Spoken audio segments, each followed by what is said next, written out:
like to help this family right here. As you can see, this is the mother and her 2 sons and her husband. This is a family I got to help, the opportunity to help, in a rural community in Honduras called Pajarillos. And we were allowed to do this through the use of microfinance. What I saw and learned there is that these people have every willingness to learn. The father has only an education of 6th grade, and the mother had only an education of about 1st to 2nd grade, although their tuition is free.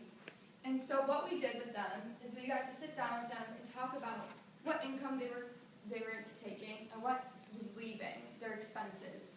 And this is a part of what microfinance is. Microfinance, it is one of the tools that can help communities such as these develop. So today we will go over the definition, when it's appropriate to use, and some current organizations within microfinance. So the definition, it used to be just microloans. So it used to be just giving, $10, $25, something that we did in our project, or are going to do in our project. But today, microfinance has turned into actually what our banks give to us. It's insurance and payments, savings and loans. We take these things as an advantage here, to take a mortgage for a house, to buy a house, or for student loans. They don't have these kind of things, and what happens is they actually have to pay ridiculous interest loans to people called coyotes, and they take advantage of the fact that they otherwise wouldn't be able to take out a loan to get their crops, the fertilizer, that sort of thing. It's usually an agricultural kind of community. So by having microfinance, you're able to start a business without having to take out loans from coyotes. So very popular right now in rural communities is to be able to take out a loan for used clothing. Women get used clothing and they're able to sell it. And it's a profitable self-employment solution, and they provide valuable needs to the community, or opening up a grocery store. However, it is important to realize that not everybody is an entrepreneur. Like, I do not have any interest in starting my own business, and I'm sure most of you don't either. Sometimes you just want to be an employee, and so microfinance does not actually work. Simply giving out a loan to start up a business is not the only solution to being able to help somebody. So this is appropriate in a few situations. However, it's not appropriate in communities that are very geographically spread out, and this is because if they're geographically spread out, they can't come into the market as often. They don't have trucks or that sort of thing to be able to come into a mutually market. Or if there's a lot of disease, they need doctors first. The only reason that we were able to help our community as much as we were was because I went through global brigades, and it was because other brigades, like Water Brigade and Health Brigade, were there.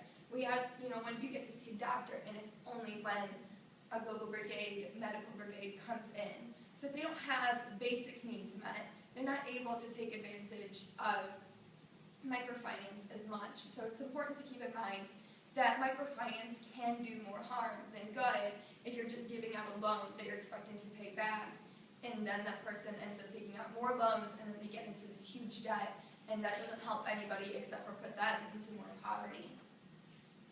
So they can have worse loan repayments if they're unable to meet their their primary needs, their health needs, their food needs, their water needs.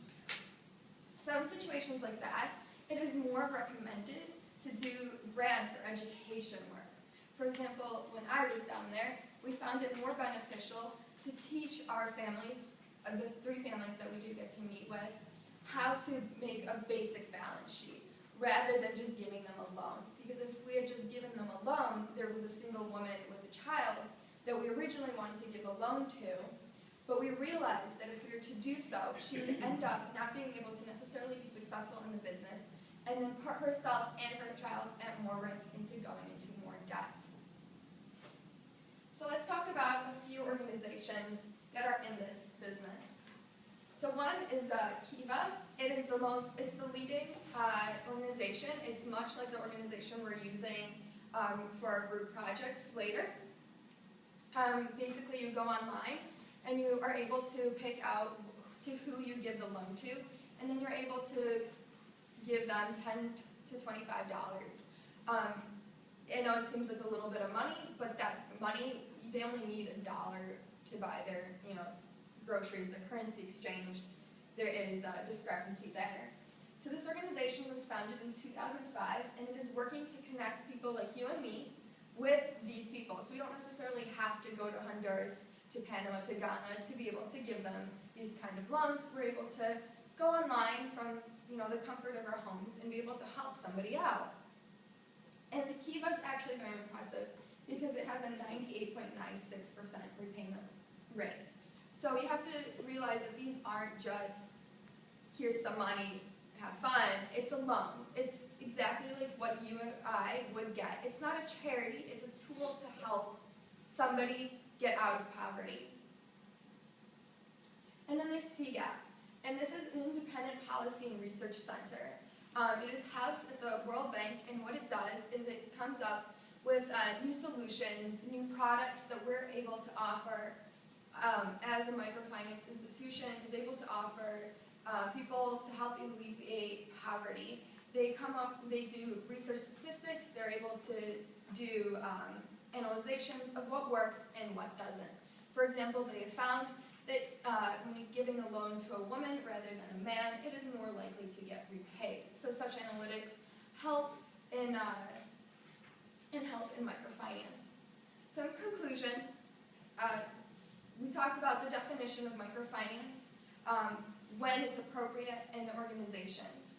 And if you're not intrinsically motivated to want to help a family to go down to Honduras, remember that there are other reasons that you should be interested in microfinance. For example, if you go with Global Brigades on 2 trips, you can fulfill your junior experimental learning. You can do it as a way as something to put on your resume.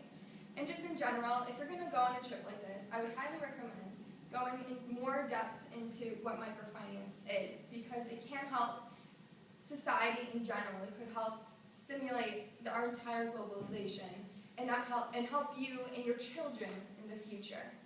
So, microfinance is a tool to help. Thank you.